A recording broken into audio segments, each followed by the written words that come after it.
Thank you very much. We are in Pietermaritzburg in Sobanti Township, where the family has been waiting for the past 3 weeks to get their loved one from the mortuary after he passed away from the hospital at the Grace Hospital, but they couldn't get access to the corpse as the protesters are blockading the way in Grace Hospital as well as in Fort Napier, where the bodies are kept. I'll speak to the family friend, Ubabalana Oscar Lomo, briefly about the incident. Babulomo, thank you very much for your time. Briefly about the impact of this strike in this family.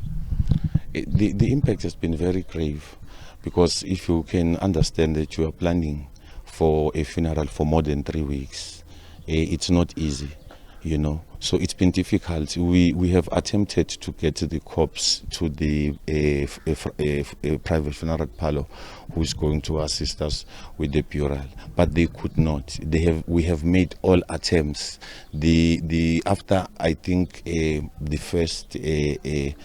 After the first 1.5 weeks, we managed to get into Grace Hospital after talking to the union leaders.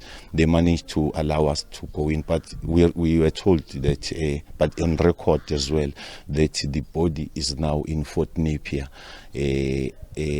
mortuary. We went to Fort Napier mortuary, where the employees had actually barricaded the entrance using one of the large mortuary trucks, so there was no access. So that's been a worry. Can you imagine having to plan a funeral for 3 weeks, postponing getting a venue and having to repostpone? And some of the people think the funeral has gone by without them knowing. You know, it's a very difficult situation for friends, for the family, for the community, for the neighbors.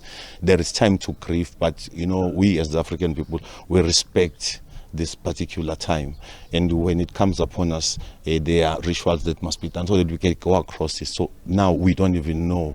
The dark cloud remains over such a long period of time.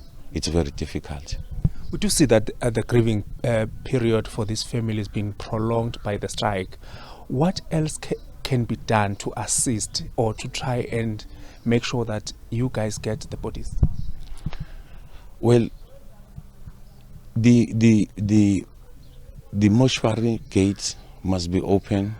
There must be an administrator on the desk to receive our affidavits, the proof of identity, for them to stamp and for them to give us the correct papers for us to go to Home Affairs to process and get a death certificate. So we need the entire ecosystem of the government system, you know, from the removal from the population register, all these things. We need to go to the police to get certain stamping and all of that.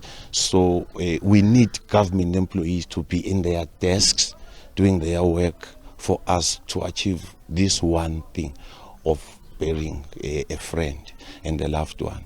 So that is what we need. We come from a union background. We understand what is going on, you know, and we're asking ourselves, how far is it supposed to go? You know, who is our father? You know, is Ramaphosa our father? And if he's our father, why can't he lead us? You know, this has gone too far. We just need some intervention. We don't need this name calling. We listen to the media, this name calling, you know. We don't need that. We need maturity of leadership to come down to the table and negotiate. But the biggest problem, in my understanding, because the friend who have passed on was also a shop steward during his time when he was employed. How do you then negotiate with someone who don't respect the collective agreement? So I'm looking at it as if the government is making everyone to understand that being lawless is good, as long as you can get some company or understanding of a certain judicial system. But it is not sustainable. The entire ecosystem needs to be re-looked at. If a sector is essential, let the entire sector be essential. The health sector is essential. Let the entire sector be essential. Can you please tell me, after 3 weeks, are we sure we're going to find those bodies in a state that is suitable for the corpse to come back home? So who's ensuring that? The entire ecosystem is essential. And I think government must recognize the entire ecosystem as essential, in particular the health department. Because right now, people from our community, we are neighbors with Northdale Hospital. But people can't go to Northdale for operations. They can't go to Northdale for simple things like toothaches. And we are a community of old-aged people. It's painful. It's heartbreaking. We're losing hope. Even though we don't support some actions, but at least children are at school.